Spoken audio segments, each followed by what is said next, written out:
waxaan arkay kolkii u horreysay computerka saarayba in ilma galeenku uu maran yahay aan wax ilmo ah haba yaraatee aanu ku jirin marka waxaan daba galay ilmahani halka uu haysto ilmaha la soo saar مسعرور ليش مكادي kana ii horeey كان أبو هوري هي مركا محاضرة مركا ست قاعدة كذي محاضرة lana ay galeen mahay هي marka intaan imaaday. السلام عليكم ورحمة الله وبركاته أصحاب شرفت له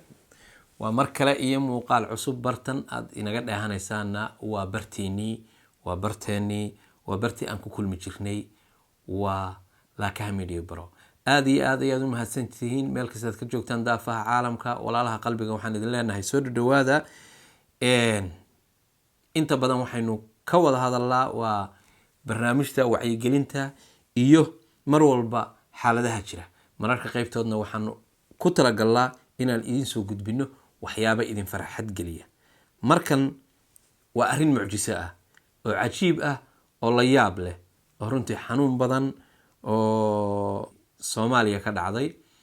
waa gabar walaasheena adduunka Ilaahay dadka bini aadamku markii ay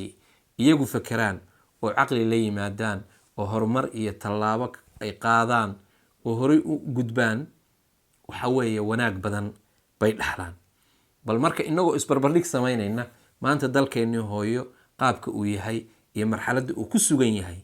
iyo waliba noloshu heerka ay marayso iyo dadka xukunka laga sugayaa qaabka ay u dhaqmayaan waa kaaf iyo kala dheeri iyo kaan u dhigayba maaha dhacdadani waa dhacdo cajiib ah waa dhacdo xanuun badan waa dhacdo runtii laga yaabo in badan oo idinka mid inay la ilmayso waa hooyo miskiin ah oo dhiban waana dhacdo iyadoo kale aad dhif u ah waa hooyo uurka ku siday 5 sano ilmo yara ku siday ilmahaas waliba ilmahaasi uu ku abuurnaa makaanka banaankiisa ama rimayga dheh ama makaanka dheh ama minka dheh banaankiisa ka doontid uu ku abuurnaa oo mindhicrada iyo uu isaga dhaganaa inna lillahi wa inna ilayhi raaji'un way dhacdaa marar badan bay dhacdaa laakiin caalamka bal sida ay u dhaqmaan iyo systemka ka jirana waynu arki doonaa balse ilmahan markii hooyadan la qalay oo banaanka loo soo saaray waa la qalay hooyadii ilmihii waxaad moodaa ilmo 8 bilood jir camal ah laakiin ilmaha cagihiisa waxaad la moodaa in uu ilaa iyo maaragtay dhowr sano jir yahay saasay tahay hooyada ilmahan hadda laga umuliyay oo laga qalay macnaha laga qalay aan iraahdee waxay sheegtay 5 sano inuu caloosheeda ku jiray waxa cajiib ah 5 sano inuu banaanka maaragtay rimayga ama ilmagalaanka banaankiisa uu ku abuurnaa bal iyada laftigeeda marka hore intayna dhaqaatiirta u gudbin bal marka hore aynu eegno iyada laftigeeda hooyadan hadalka ay leedahay Eedo muuman aadiyaa siinaa unuga ayuu jiray 5 sano waa tagay mid marka qaryuley xanuun ma dareemayso marka dhabar xanuun iyo aan dareemay 5 sano isbitaalka ku guurisay maatamiyaad baadir isbitaalka banaadir ay horeey ee marka dhaqaatiirtu waxa ku sheegeen in lagu caawiyo waxa ay qabtaan haye ilmaha la soo saar مسعرور ليش مكادي kana ii horeey كان أبو هوري هي مركا محاضرة مركا ست قاعدة كذي محاضرة lana ay galeen mahay هي marka intaan imaaday macna iyadu waxba kama oga waxna kama garan karto ilmahan waa ilmihii koowaad xataa hooyadu haday ilmihii labaad iyo saddexaad iyo afraad uu yahay ilmahan waxba ka qaldan ilmahan caadi maaha way fahmi kartaa ilaahay wuu garansiin karaa iyaduna dareen bini aadanimo ku jiro waxaan systemkii iyo kuwii hore dariiqay mareen dariiq ka duwan inuu marayo way garan lahayd laakiin maxay garantaa waaba gabadhu waaba ugubba waa markii ugu horeysay weeye ma garan karto marka maadaama uu yahay ilmahani markii ugu horreysay ma garan karto. innaa lilaahi wa innaa ilayhi raajicuun. waa masiibo xanuun badan, laakiin gacmaheenna innagaa ku kasbanay dhibaato kasta oo taagan. maanta caalamku waa horumaray. daqiiqada kuma qaadateen inay ogaadaan dadka caalamka ku nool, kuma qaadato inay ogaadaan daqiiqado. laakiin innaga 5 sano xataa dadkeennii heer aysan kuwa baraarugsanayn, waxbaa kaa qaldana dhakhtarka tag, cisbitaalka tag, xataa dadku aysan garan karayn. waa masiibo taagan, waa balaayo dadkii haysata wey, waa dhibaato ina wada haysata baan oran karaa, oo dadka Soomaaliyeed soo food saartay. dadkii wax bartay ama dadkii caalamka inta arkeen sida dibadaha iyo loogu nool yahay, inta arkeen oo barteen ayay ka tageen oo dib u laabteen. markaasay weliba dalkii waxay ugu laabteen say labada lugood ugu dhagaan oo dalka u burburiyaan oo dalka u baabi'iyaan bay saacadaha ugu dhagan yihiin. balan ku soconno. waxaan arkay kolkii u horreysay computerka saarayba in ilma galeenku uu maran yahay, aan wax ilmo haba yaraatee aanu ku jirin. markaa waxaan dabagalay ilmahani halka uu haysto iyo meesha uu ku sugan yahay, uu dhakhtarka qaliinka u samaynaya si kalsooniya ugu geli karo. waxa aan aragnay si adag, si badanka aad looma kala saari karo, laakiin in uu intestine-ka qayb ka mid ah uu ku dhegan yahay. ilmuhuna ilmo 5 sano caloosha ku dhex jiray uu ahaa. laa ilaaha innaa lilaahi wa innaa ilayhi raajicuun. Khalid Saleebaan Khalid waa dhakhtarkii ogaaday ilmahan qof wax qabanaya, qof wanaag samaynaya lamaba arki karaba, maba la arki karo, manaba jeclaba. ummad waxaa jirta aan jeclayn oo diirka Soomaali ka ah, laakiin qalbiga cadow kale ka ah, oo aan ogolayn kaasoo kale inuu noolaado, oo nooc walbaba leh. cadow markaan idhaahdo waxaa laga yaabaa qolo gaara inay u qaadatid, laakiin maaha. dad badan baa jira, kuwo waxaa jira waxba aan hayn oo xataa lacag la iska siiyo oo dana shisheeye oo fog oo xeel dheer ay ka dambeeyaan, oo leeyahay qofkaasi waa qof waxgal ah, dhaafi. isagu waxgalnimadiisa iyo waxba kama fiirinaya, laakiin hadafka iyo danta uu ka leeyahay waxay tahay keliya xoogaaga dhadhamada u qaadanayo. cajiib. balaynu ku soconno. dhakhtarkii qalayna waynu arki doonaa. markii aan arkay wuxuu noola muuqday bukaan leh abdominal mass, maaragtay buro caloosha uga taalay u muuqday oo aad u adag, very hard ah. kadib waxaan arkay reportkii computerka, deetana waxaan u ballan gareynay inaan qalin u sameeyo. sidaas darteed qalinkii ayaan bilownay. qalinku wuxuu qaatay taqriiban maaragtay 1 saac iyo 10 daqiiqo camal. wuxuu ahaa canug hooyada ku jira caloosheeda almost 5 years sida ay bukaanku noo sheegay. wuxuuna ku jiray abdominal cavity-ga, yani caloosha gudaheeda ayuu ku jiray. wuxuu haystay 5 sano ku jira. 5 sano. kuwan aanu la joogno maxay sameeyaan ma taqaanaan? inta aan ogeyn, inta ka warqabtaa waa ka warqabtaa. inta aan ogeyn, dadkan wadankooda aanu ku noolahay Sweden maxay sameeyaan ma taqaan? bil kasta waa loo yaraa hooyada, imow test waa la fiiriyaa, waa la fiirinayaa. halkaa maarta, halkaa dhuunta baa loo gelayaa, wadnaha yaa iga qabta. waa iska taqaanin hooyo xaamilo ah, yaa ilaahay yaqaano iga daba reebta. naf bay taagantay. ballan dhalow warqada boosada bash warqad baa taal. saasaa loo fiirinay. heblaayo yaa ilaahay yaqaan maxay daba dhigay, war yaa alla yaqaan. maxaa la samaynayaa? waa la fiirinayaa. 7 maalmood buu dhaafay baa leeyahay. ilmuhu calooshu ku dhex xaaraya, ku dhex saxaroonaya baa leeyahay.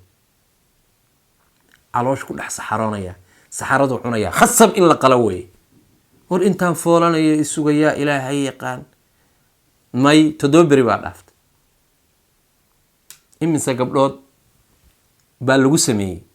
10 baa dhaaftay, 12 looguma talagelin. inta timi ilaa waa kuwa maalin walba u yeeranaye oo ballanta la leh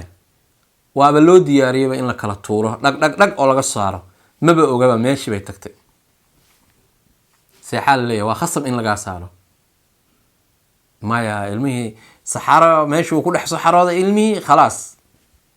9 bilood ugu dhaafa waa in maaragta lagaa saara baa la marayaa 5 sano ku dhex jiraa 5 sano hooyadaasi aysan garan karin xataa dhakhtar tag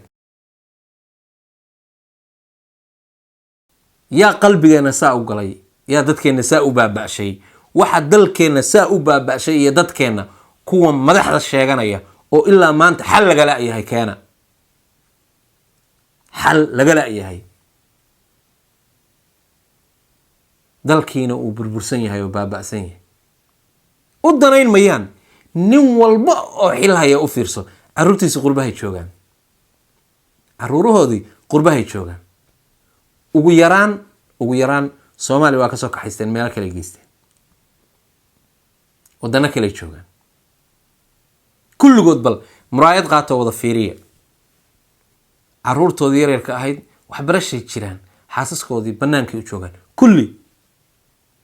haddii laga reebo mid iyo laba iyo haddii laga reebo kaasna midkaa iyo labadaasna waxa weeye daar qafacan buu ku jiraa dhakhtarkii ugu dambeeyey waxbarashadii ugu dambeysay wax kasta wuu helaya heer ugu sarreysa ku jira dadka uu cashuurtooda qaadayo oo bahalkee oo qaadayo oo rafaadka ugu jira rafaadka macnaha dhibaatada xoolaha ay u mareen dhididkooda oo cashuurtooda qaadanayo xal buu u diidan yahay inay galaan because haddii xal haddii la helo waxa weeye midkoodna inta hadda maanta xukunka haysa midkoodna bariisayn maayo bariis fiican heli maayo meesha dhaqaale kama heli doono waa isxirayaa albaabka Soomaaliya laga durduurtaa wuu xirmayaa mid xilka ku dhaga oo laga fujin waayo iyo mid kharash iyo dagaal ku qabsado oo ku bixiya iyo mid ummad ku gumaada iyo mid khasab wuxuu doono ku sameeya nin walba soonaha uu haysto buu waxa weeye baabi'iyey oo waa iska berninsaday waa cudur dul degay ilaahay Soomaaliya meel ha uga bixi gabadhan miskiinada aan ugu soo noqono kolba dhibaatada kuwaasa guud ka dambeeyay shacabkuna qayb buu ka yahay haday kuwa iska dulqaadi lahaayeen wanaag baa iman lahaa midheerada iyo mentamka kadib waxaan soo bixinay anugii meelaha weystay wuxuu ku dhaganaa anuga madaxiisa yani already ibidu way ku qalashay meesha laakiin qaybo kamid ah anuga iyo dhabarka iyo madaxiisa ayaa wuxuu ku dhaganaa momentumka la ilaha illa allah qayb kamid ah mindheerada sidaa darteed markii laga foji tago waxaa dhacayo dhaawac waxaa ku imaanaa mindheeradii waa ka soo bixinay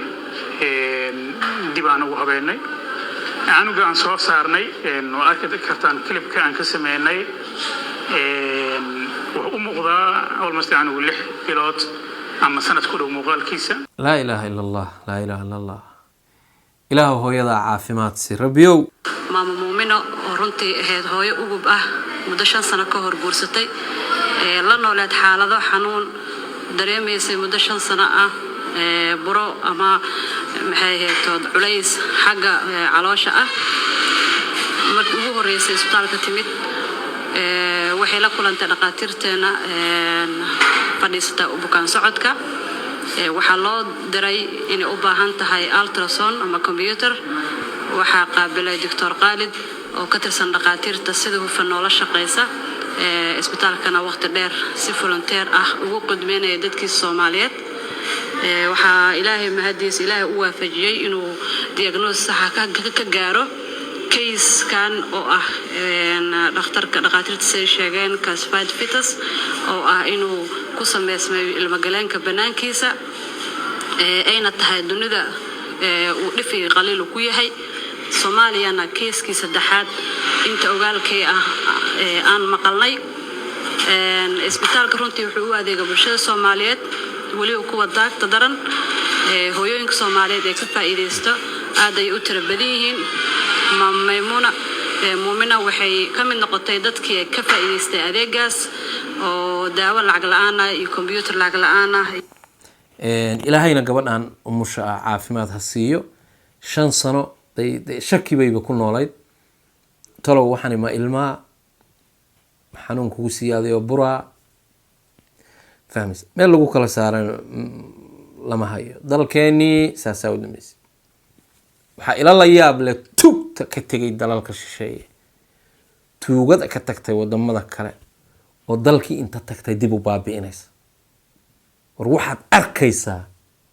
bal meel daciifnimo iyo laga gaaray waxaad arkaysaa nin inta ka tegay baasaboor weyn qaatay oo dalkii inta tegay buu wuxuu noqonayaa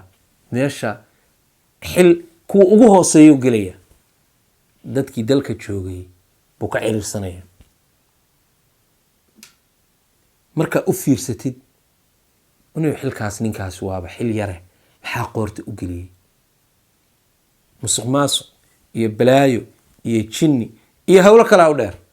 alla qabay 4 qibla bala ugu soo dhacday fahmi maayo oo dareemi maayo dalkaad ka tagtay waxa ma looga dhaqmaa ma garanayo qalbigiisuna siin maayo ilaahow dadka iyo dalkaba noo hagaaji dhibaatada hooyada Soomaaliyeed haysataa ma haysateen haddii dalku caadi uu ahaan lahaa waxaan leenahay ilaahay hooyooyinka noocaas oo kale ah iyo dhammaan inta xanuunsanba Allah caafiyo waxaan idinkaga tegayaa assalaamu calaykum waraxmatullaahi wabarakaatuh nooli kulanteed